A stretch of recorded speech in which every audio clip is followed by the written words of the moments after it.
Hi viewers, welcome to our channel. ప్రస్తుతం మనతో పాటు సీనియర్ పొలిటీషియన్ మాజీ హోంమంత్రి మైసూర్ రెడ్డి గారు ఉన్నారు. వారితో ఒకసారి మాట్లాడదాం. నమస్కారం సార్. నమస్కారం.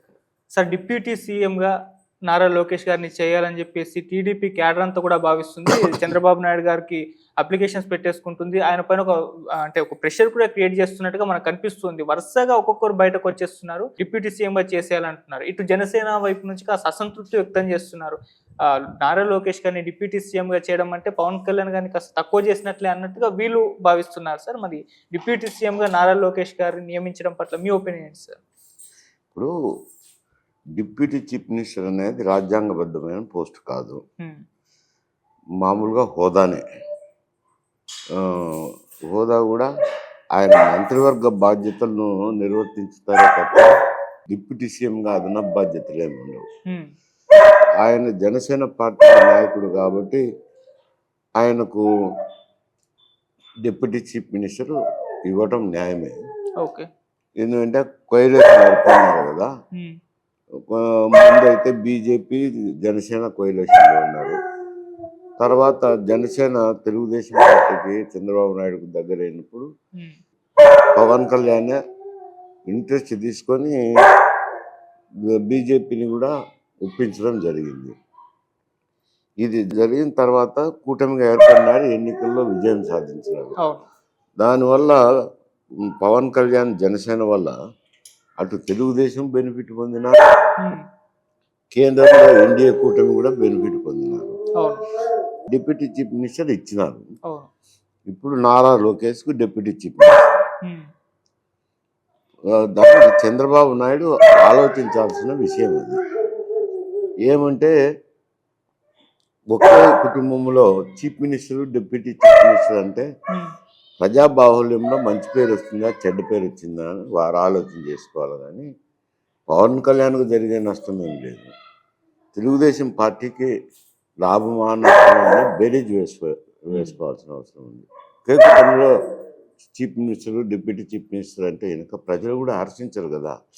అందుకోసం ఆయన ఆలోచన చేసుకోవాల్సింది. ఇప్పుడు Nara Lokesh deputy chief minister అయినా కాకపోయినా ఆయనకు కావాల్సిన పోర్ట్ఫోలియో ఇచ్చినారు, బాధ్యతలు నిర్వర్తిస్తారు. అది కాకుండా మంత్రులు అయితేనేమి, సెక్రటరీలు అయితేనేమి ముఖ్యమైన విషయాలు ఆయనతోనే చర్చించుతున్నారు. కొంచెం చంద్రబాబు నాయుడు కూడా ఎంకరేజ్ చేస్తున్నట్టుంది, అక్కడే మాట్లాడుకోండి నేను. అందువల్ల ముఖ్యమంత్రి గారు లేకపోయినా, డిప్యూటీ ముఖ్యమంత్రి కాకపోయినా, మంత్రి క్యాబినెట్ మంత్రి అయినా కానీ ఆయన ఇంపార్టెన్స్ ఆయన క్యాబినెట్లో ఉంది, క్యాబినెట్లో కానీ పరిపాలనలో కానీ ఉంది. అటువంటిప్పుడు ఆయన కావాలని ఏదో అది గౌరవప్రదమైన పదం తప్పని అంతకు మించి ఏం లేదు, పవర్ ఏమి ఉండదు దాంట్లో. ఇప్పుడు లోకేష్ డిప్యూటీ చీఫ్ మినిస్టర్ కంటే ఎక్కువ పవర్లో ఉన్నారు క్యాబినెట్ మినిస్టర్ అయినా కానీ. ఎందుకంటే ముఖ్యమంత్రి గారి కుమారుడు కాబట్టి ఆయన ఎంకరేజ్ చేస్తున్నారు కాబట్టి పరిపాలనకు సంబంధించిన విషయాలు కూడా ఆయనతో ఇతర శాఖలు కూడా డిస్కస్ చేస్తున్నట్టున్నారు. అందువల్ల అది ఇచ్చినా ఒకటే, ఇవ్వకపోయినా ఒకటే. పవన్ కళ్యాణ్ జరిగే నష్టము లేదు, లోకేష్కి వచ్చే లాభము లేదు దానివల్ల. అంటే సార్, పవన్ కళ్యాణ్ గారు డిప్యూటీ సీఎంగా చాలా దూకుడుగా వెళ్తున్నారు, లైమ్ లైట్లో ఉండడం చూస్తున్నాం. మొదటి నుంచి కూడా చాలా యాక్టివ్ మోడ్లో ఉన్నారు. లోకేష్ గారు ఆ విధంగా లేరు యాక్టివ్గా పెద్దగా. అయితే ఇది అంటే టీడీపీ క్యాడర్ని కాస్త నిరాశకు లోన్ చేసింది. పవన్ కళ్యాణ్ గారు ఎదిగిపోతున్నారు, లోకేష్ గారు ఎదగడం లేదు, ఆయనకు సరైన గుర్తింపు రాలేదు. సో డిప్యూటీ సీఎంగా చేస్తే ఇటు పవన్ కళ్యాణ్ గారు దూకును తగ్గించవచ్చు, ఈయనకు కాస్త లైమ్ లైట్లో ఉంటారు అని చెప్పేసి ఒక భావన ఫీల్ అయ్యి ఈ విధంగా రిక్వెస్ట్ అయితే పెడుతున్నారు. అదే అంత దూరం అనుకోను నేను. ఎందుకంటే పవన్ కళ్యాణ్ సినిమా హీరో, చిత్ర పరిశ్రమ నుంచి వచ్చినాడు కాబట్టి ఆయన ఇమేజ్ ఆయనకు ఉంది. అందువల్ల ఆయన ఏదైనా స్పందించితే ప్రజల్లో ఎదురు చూస్తుంటారు ఏం స్పందించుతారని. ఇక్కడ లోకేష్ గారు తండ్రి చాటు బిడ్డ అయిపోయినారు, ఒక మంత్రి అయినారు. ఆయన తండ్రి నీడ పడుతుంది కదా, దానివల్ల ప్రెస్లో అంత అట్రాక్ట్ కాలేకపోవచ్చు. ఇతని సినిమా హీరో ఒకటి, తర్వాత వాక్చాతుర్యం ముందు మాట్లాడుతుంటాడు కాబట్టి ఈయనకు ప్రాచుర్యం వచ్చినచ్చు. ఆయనకు అయితే అధికారం అనుభవిస్తుండేది మాత్రం లోకేషే ఎక్కువ అనుభవిస్తున్నాడు. ఉమ్, అది తెర వెనుక జరుగుతున్న నాటకం కాబట్టి ప్రజలకు తెలియకపోయి ఉండొచ్చు, వాళ్ళ కార్యకర్తలకు తెలియకపోయి వాళ్ళు అట్లా బాధపడి ఉండొచ్చు. అంతేగాని సరే యాక్చువల్గా పవర్ సెంటర్ అనేది ఇది లోకేష్ దగ్గరే ఉంది ఇట్లా. ఓకే. సార్ ఇదంటే లోకేష్ గారిని డిప్యూటీ సీఎంగా చేయాలన్న ఆలోచన అంటే కింది స్థాయి నాయకుల నుంచి అప్లికేషన్స్ వస్తున్నాయి కదా, ఇలా కింది స్థాయి నుంచి అప్లికేషన్లు పెట్టమని చంద్రబాబు విజ్ఞప్తులు నాయుడు ఉంటుంది, ఉమ్, అప్లికేషన్ ఉండవు, అదే విజ్ఞప్తులు. మామూలుగా ఆయనకు రిక్వెస్ట్ చేసుకోవడం ఇది కింది స్థాయి నుంచి అంటే చంద్రబాబు నాయుడు గారు లోకేష్ గారు కలిసి వీళ్ళని ఈ విధంగా పైకి తీసుకొచ్చి ఈ విధంగా మాట్లాడిస్తున్నారు. సో అదొక అంటే వీళ్ళ వైపు నుంచి రాకుండా చంద్రబాబు నాయుడు గారు లోకేష్ గారి వైపు నుంచి రాకుండా వాళ్ళ నాయకుల నుంచి ఈ ఆర్గ్యుమెంట్ స్టార్ట్ చేయించారని చెప్పేసి కూడా ఒక వాదన వినిపిస్తుంది సార్. అది కనిపిస్తుంది అంటే ఒక వ్యూహాత్మకంగా వెళ్తున్నారు. ఆ, అంత అవసరం ఏముంది చంద్రబాబు నాయుడు అనుకుంటే ఆయనకు డిప్యూటీ చీఫ్ మినిస్టర్ ఇవ్వచ్చు, ముఖ్యమంత్రి కాబట్టి ఆయన ఇష్టం. దానికి కింది నుంచి విజ్ఞప్తులు వచ్చి ఆ విజ్ఞప్తులను ఆయనకు చేరి ఆచరించాలా అని అంటే అది అరవే పని కాదు, పాడు కాదు.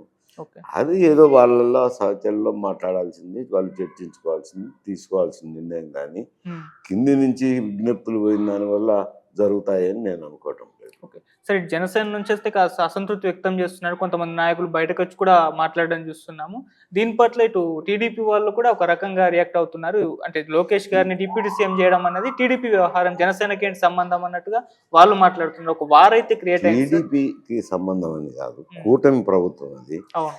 కూటమి ప్రభుత్వంలో ఉన్నప్పుడు కూటమిలోని ఇతర నాయకులను కూడా మాట్లాడాల్సిన ధర్మం అయితే ముఖ్యమంత్రి గారి మీద ఉంది, చర్చించాల్సిన అవసరం.